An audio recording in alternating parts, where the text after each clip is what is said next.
કોંગ્રેસના યુવા ચહેરા અને કહી શકાય કે સૌરાષ્ટ્રમાં જેણે કોંગ્રેસના સંગઠનમાં સૌથી વધારે પ્રાણ પૂર્યા અને હવે વિધાનસભામાં પ્રજાના પ્રશ્નો માટે જે વિપક્ષના નેતા બન્યા છે, પરેશ ધાનાણી અમારી સાથે છે. પરેશભાઈ, વિપક્ષના નેતા બન્યા પછી દિલ્હીની મુલાકાત, પહેલી પ્રાથમિકતા ગુજરાતની જનતા માટે શું? વિતેલા 22 વર્ષમાં ભારતીય જનતા પાર્ટીના નિષ્ફળ શાસનના કારણે સમાજના દરેક વર્ગના લોકોમાં ક્યાંય ને ક્યાંય નિરાશાનું વાતાવરણ છે. આશાઓ મરી પરવારી છે. ખેડૂતોને એની પરસેવાની કમાણીની ઉપજ એના ભાવ નથી મળતા. ઉપજ માટે સરકારે યોગ્ય વ્યવસ્થા કરવી જોઈએ. સિંચાઈનું પાણી કે પૂરતી વીજળી નથી મળતી. એનો પાક નિષ્ફળ જાય તો પાક વીમાની રાહમાં લાખો ખેડૂતો વર્ષોથી રાહ જોઈ રહ્યા અને એના હકનો વીમો નથી મળતો.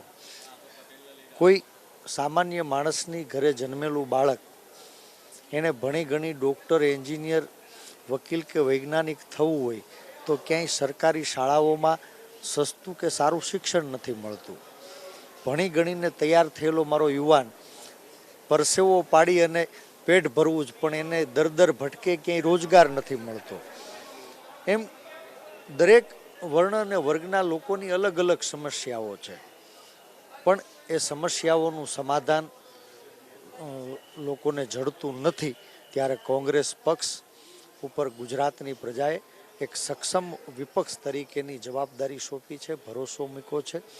અંક ગણિતમાં કદાચ કોંગ્રેસ ચૂંટણીઓમાં સફળ નથી થયું, પણ લોકોના હૃદયની અંદર કોંગ્રેસ પક્ષને જરૂર સ્થાન મળ્યું છે. ત્યારે લોકોની વેદનાને વાચા આપવાનું કામ કોંગ્રેસ પક્ષના બધા જ ચૂંટાયેલા ધારાસભ્યો, વડીલોનું માર્ગદર્શન અને યુવાન સાથીઓનો જોશ એટલે કે હોશ અને જોશના સમન્વય સાથે અમે ગુજરાતની પ્રજા એની વેદનાને વાચા આપવાનું વિધાનસભામાં કામ કરશું.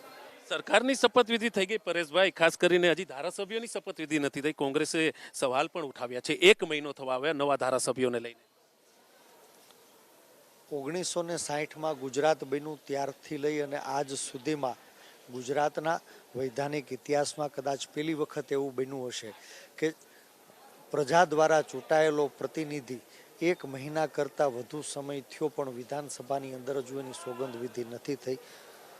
કમનસીબ બાબત છે, પણ મને લાગે છે કે આ 1 મહિના કરતાં વધુ સમયની સોગંદ વિધિ ખેંચાવા પાછળ પણ ક્યાંક ને ક્યાંક ભારતીય જનતા પાર્ટીની અંદર જ્વાળામુખી ભભૂકી રહ્યો હોય અને એમને ઠારવા માટે, સમાવવા માટે, સમજાવવા માટે સરકાર સમય લઈ રહી હોય.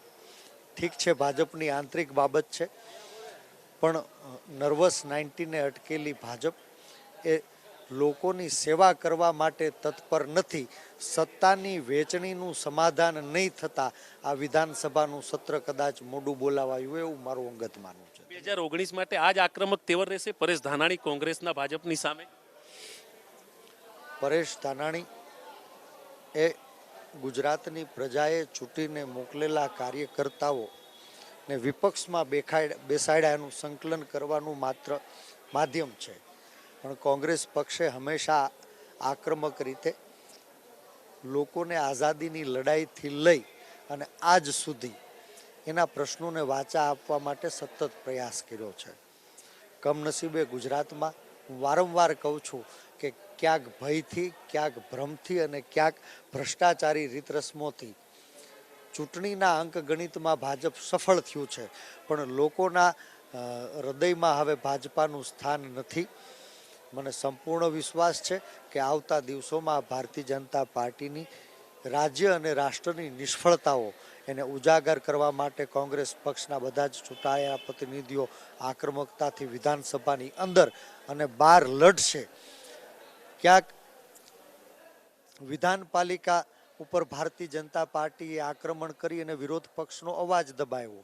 ક્યાંક કાર્યપાલિકા ઉપર ભયનું વાતાવરણ ઊભું કરી અને લોકોની પ્રાથમિક સુવિધાઓ અને સમયસર એને જે કામકાજ થવા જોઈએ, વિનામૂલ્યે કામ થવું જોઈએ, એની બદલે એ કાર્યપાલિકા ઉપર પણ ભાજપે કબજો જમાવ્યો.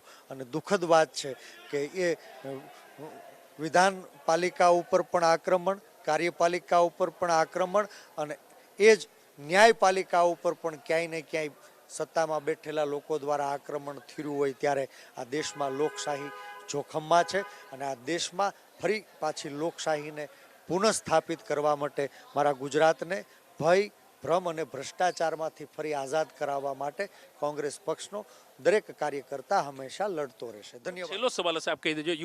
યુવાઓના રોલ મોડેલ બની રહ્યા છો, રોજગારીને લઈને લોકોને આશા છે. પરેશ ધાનાણી વિધાનસભામાં આ પ્રશ્ન ઉઠાવશે. ભારતનું ભવિષ્ય અને ભારતીય રાષ્ટ્રીય કોંગ્રેસના સન્માનની અધ્યક્ષ રાહુલ ગાંધીજીએ ગુજરાતી યુવાઓના પ્રતિનિધિ તરીકે એક ખેડૂતના દીકરાને વિધાનસભા કોંગ્રેસ પક્ષના નેતા તરીકે વિધાનસભામાં નેતા પ્રતિપક્ષ તરીકે જવાબદારી સોંપી છે ત્યારે મારો અવાજ એ ગુજરાતના યુવાઓનો અવાજ હશે, અમારો અવાજ એ ગુજરાતની સમસ્યાઓનો અવાજ હશે. ધન્યવાદ.